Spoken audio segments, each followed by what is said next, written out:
Hello. Thank you for taking the time to watch our presentation on disaster preparedness for emergencies. My name is Felix Macias, and I am working with sign language people to provide you with information on preparing for and surviving a disaster. It is so important to us that people for every community have access to this information,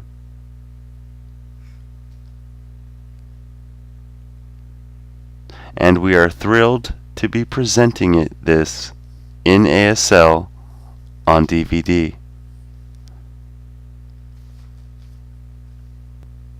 The most important thing for people to know is that in the event of an emergency, the fire department and police may be busy and not able to respond to your home, and you may have to shelter in place for 72 hours or more.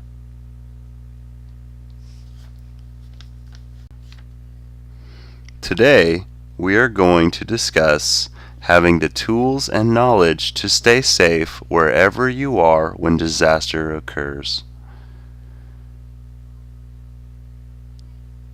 How to prepare yourself, family, and home for a disaster. What tools and information do you need to have handy? What you can do during the disaster.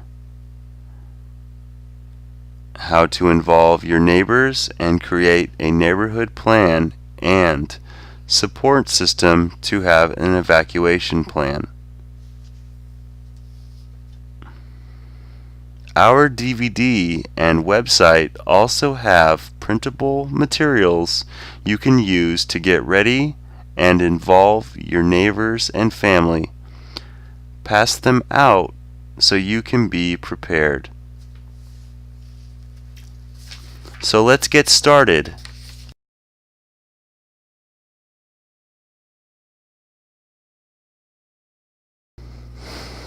The earth is going to shake. It's not if, it's when.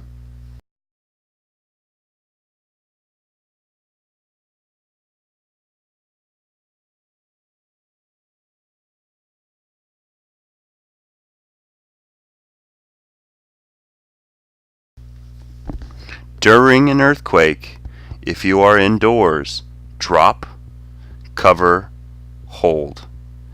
If you run, you have a higher chance of hurting yourself. If you are outdoors, avoid the power lines, buildings, glass, and trees.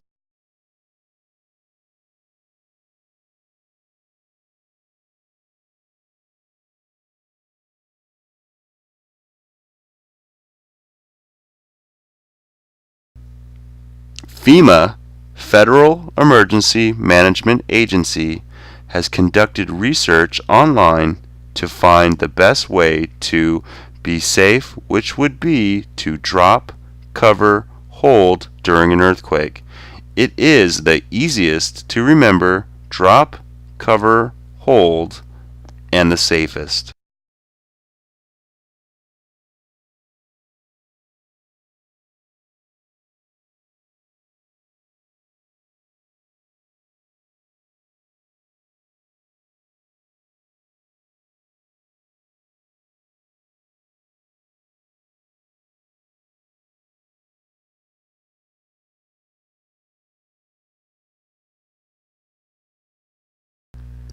After an earthquake, small fires are very common. If there is a fire, use a fire extinguisher.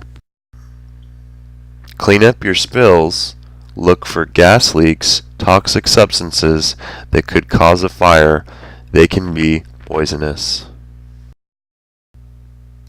Check for damages in the surrounding areas of your home.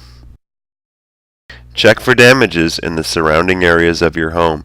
Check on your neighbors to see if they need help. The elderly and the disabled, they may need your help too. Ask your neighbors about the emergency alert report on the radio. Be sure you have your pen and paper to communicate.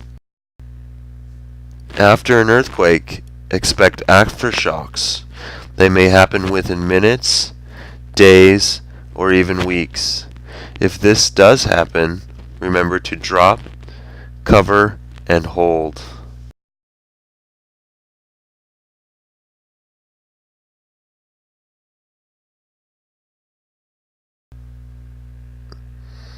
How can you get your neighbors, family, and friends involved to discuss emergency evacuation plans?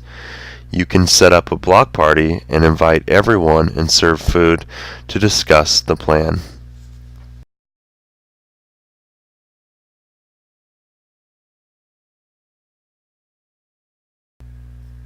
During this C.O.P.E meeting, you are going to discuss how you will prepare, respond, and recover so that you can save lives during an emergency.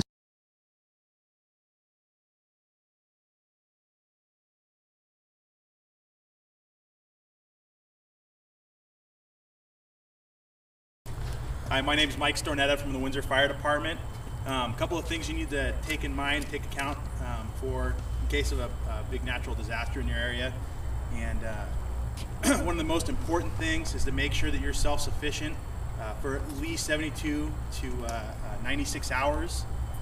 There's going to be a lot of things going on. We're going to have to triage our calls accordingly, and we're going to go to the most important emergencies first. So it's really important that you take care of yourselves for that first 72 hours to 96 hours. Also, have neighborhood plans in effect. Make sure you're able to communicate with your neighbors, have a plan, come together, work as a team, and we'll be there as soon as we can. We have our day-to-day operations we're also going to have to take care of, and we will do our best, and we'll be as quick as we can to get to you when we can.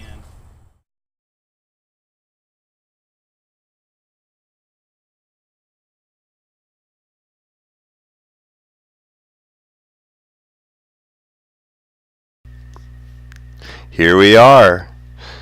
Identify escape routes and a meeting place, as you see here. You need to identify these types of places with our neighbors. We need to have this set up beforehand.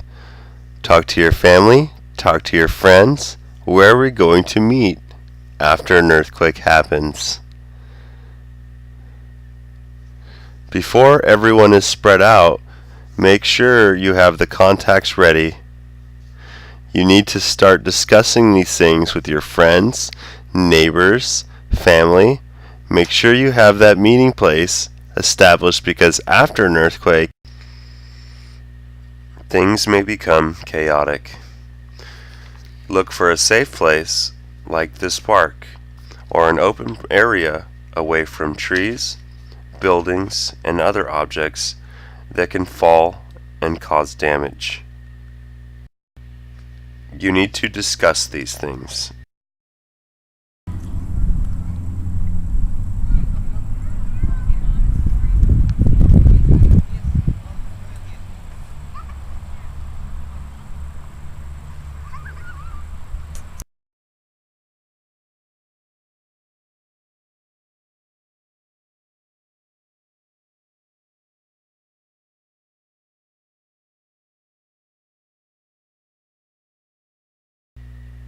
Know which neighbors have medical experience. They may be able to help save lives. Know where your child will go during an earthquake. Know your child's school evacuation plan. Ask the school what is their evacuation plan. Know your neighborhood escape routes. Remember, the park is a safe location.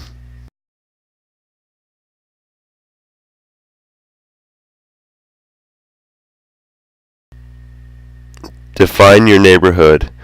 Out of 10 to 20 houses, find 2 or 3 active team leaders. Know who your team leaders are.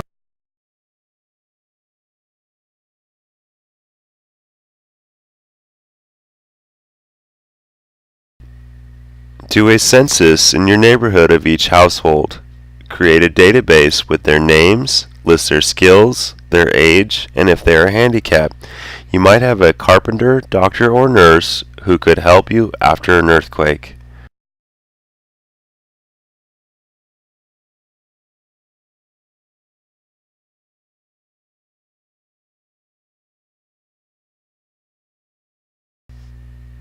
On each house, make a list of where the utilities are located. If they are not home, someone will know where to go to turn off the utility.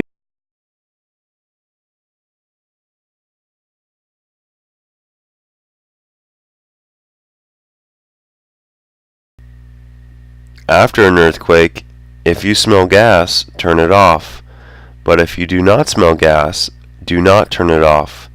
A PG&E tech may not be able to come out for up to 2 weeks to turn it back on.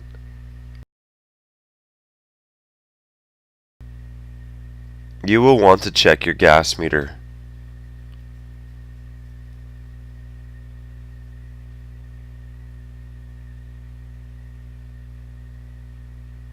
If you smell gas, turn the valve horizontal, which is off. Vertical is on. If you do not smell gas, do not turn off the valve.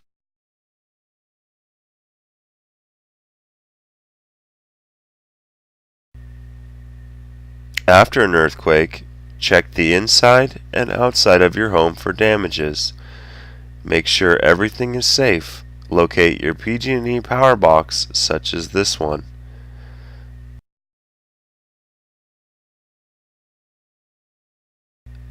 Find the switch. To the right is on, to the left is off.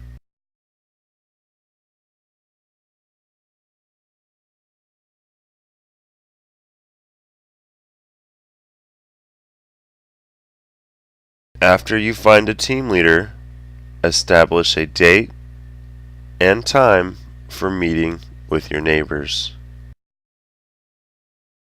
If you need an interpreter, contact sign language people and they will provide you an interpreter.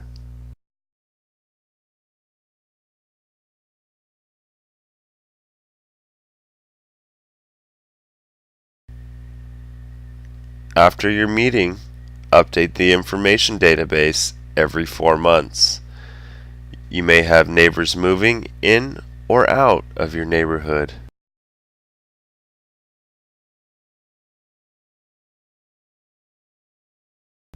Before an earthquake, safety survey your home. Inside your home, sit and look around your home and try to imagine what kinds of things could be a danger in the event of an earthquake.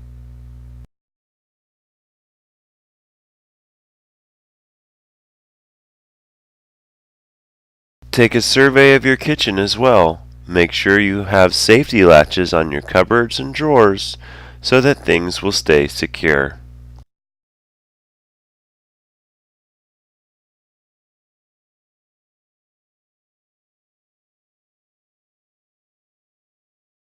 Examine the living room and bedroom as well. Make note of heavy objects such as furniture, TVs, drawers, mirrors, and glassware, and find ways to secure these things.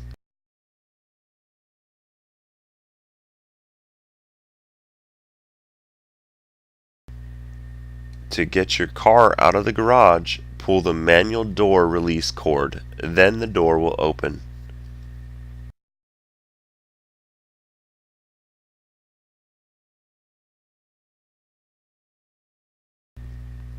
It's very important to keep your gas tank above half full so you can leave when it's safe.